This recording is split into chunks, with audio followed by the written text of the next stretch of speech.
Boa noite. Começa agora o Dia News, segunda edição. Confira os destaques.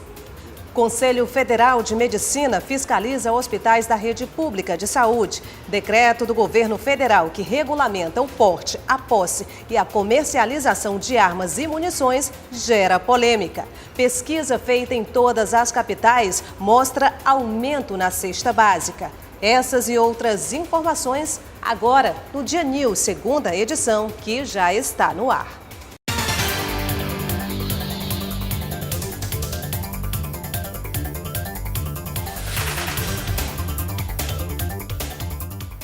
O decreto que regulamenta o porte, a posse e a comercialização de armas e munições por colecionadores, atiradores e caçadores gerou mais uma polêmica no governo federal.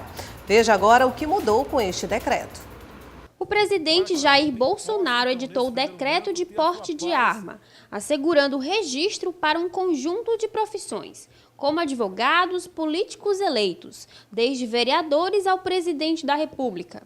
O texto traz mudanças tão profundas até mesmo no primeiro decreto, editado em janeiro deste ano, que também tratou de armas.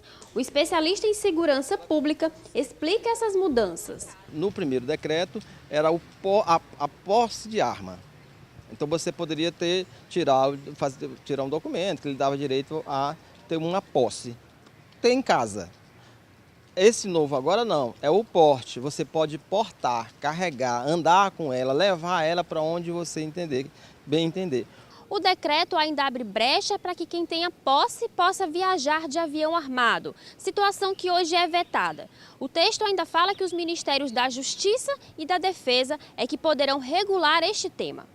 O especialista mostra em números a realidade brasileira e destaca que liberar o porte de arma tende a aumentar a criminalidade e a insegurança da população, inclusive da polícia.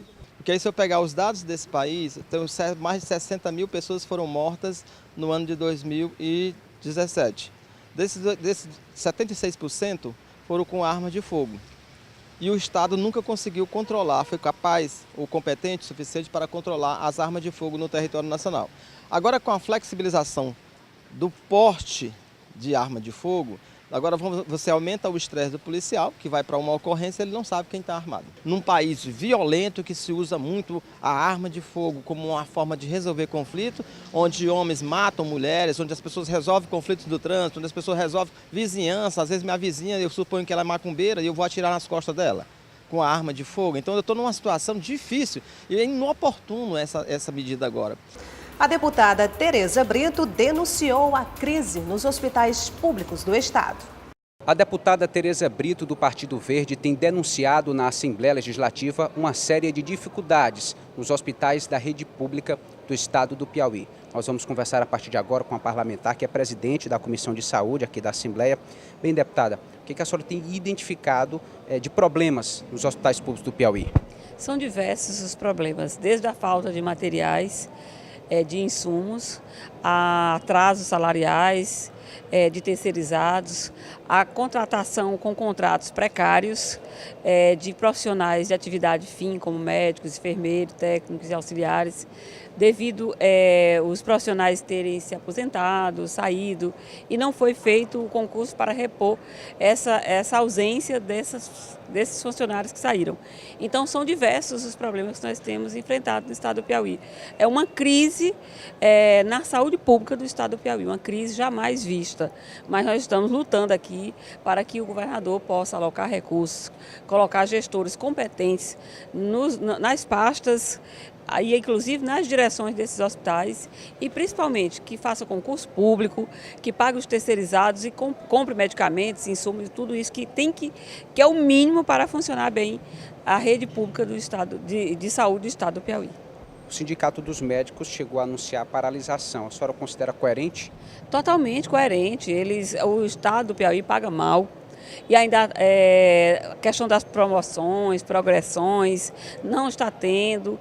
Eles têm um prejuízo enorme, tanto os médicos como enfermeiros, técnicos. Agora há poucos dias mesmo nós tivemos uma greve da enfermagem, uma greve que durou quase um mês, e também exatamente porque estava mais de 3 anos sem aumento salarial, sem progressão, sem promoção, sem nada. Ou seja, não tem tido valorização. Os servidores do Estado do Piauí não têm sido vistos como é importante para o Estado do Piauí. Eles não têm tido valorização a partir de promoções, de reajustes salariais, e é preciso que tenha esse olhar para que esses servidores se motivem a prestar um bom serviço para a população. E o Conselho Federal de Medicina divulgou hoje pela manhã o resultado da fiscalização feita em todos os hospitais do país. Os conselheiros federais estabeleceram critérios únicos no trabalho de vistoria e constataram carências consideradas graves. Foram fiscalizados 506 hospitais, 131 enfermarias e 68 UTIs. 33% dos hospitais não possuem iluminação cirúrgica com bateria. 12% estão sem equipamentos básicos como fio guia e pinça. Em 21% não há fonte de oxigênio. 19% não contam com carrinhos de emergência. E mais da metade das enfermarias estão superlotadas. Fiscalizações foram feitas em mais de 500 hospitais do país, né? Especificamente dados que traziam sobre os centros cirúrgicos dos hospitais e também das enfermarias, né? Então mostra a situação crítica que a gente está passando pela saúde do país de uma maneira geral e que não é diferente também no nosso estado. Na verdade, se a gente fosse trazer esses dados para o Piauí, a gente talvez tivesse dados bem piores do que quando a gente coloca em conjunto, né, nacionalmente. Também de acordo com o CFM, o governo federal gasta em média R$ 458 com cada paciente que procura o Sistema Único de Saúde. O estado do Piauí investe em média R$ 278 por pessoa. Os municípios piauienses R$ 306 e a capital Teresina R$ 590. São insuficientes. É um gasto bem abaixo do que preconiza a Organização Mundial de Saúde. E aqui no Piauí a realidade é bem importante porque se você pensa na gestão tripartite, o quão o Estado investe está bem abaixo do que a federação e inclusive do que os municípios investem. Se você compara com os dados de Teresina, essa realidade para o governo do Estado ainda é pior. Porque enquanto o Estado investe 270 e poucos reais, Teresina tem investido 590 reais. Então, isso diminui mais ainda a participação do governo do Estado, o que é péssimo para a população e é o reflexo do que vocês estão vendo aí, maternidade Evangelina Rosa interditada, hospital em Floriano com iminência de faltar inclusive comida para os pacientes e hospitais onde não se tem lençol, né, para acomodar as pessoas que precisam de assistência. Os acessos aos atendimentos também continua reduzido, o que só aumenta a demanda. A questão mais importante é uniformizarmos do Rio Grande do Sul a Roraima a mesma linguagem, permitindo que hospitais públicos, privados, filantrópicos tenham a mesma forma de fiscalização.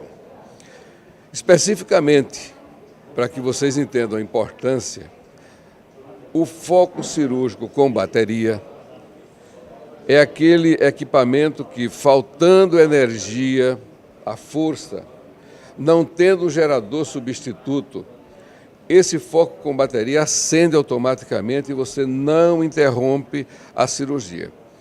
Então, você encontrar uma quantidade imensa de salas cirúrgicas em instituições, em hospitais que não têm gerador, sem o foco com bateria, significa que alguém vai fazer a cirurgia à luz de vela ou com uma lanterna do celular.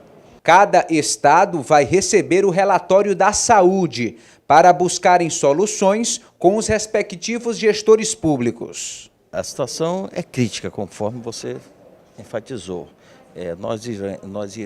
Todos os nossos relatórios de fiscalização, nós encaminhamos para os Conselhos Estaduais de Saúde, para o Ministério da Saúde, para o Ministério Público Estadual, Federal, para todas as autoridades constituídas do nosso país.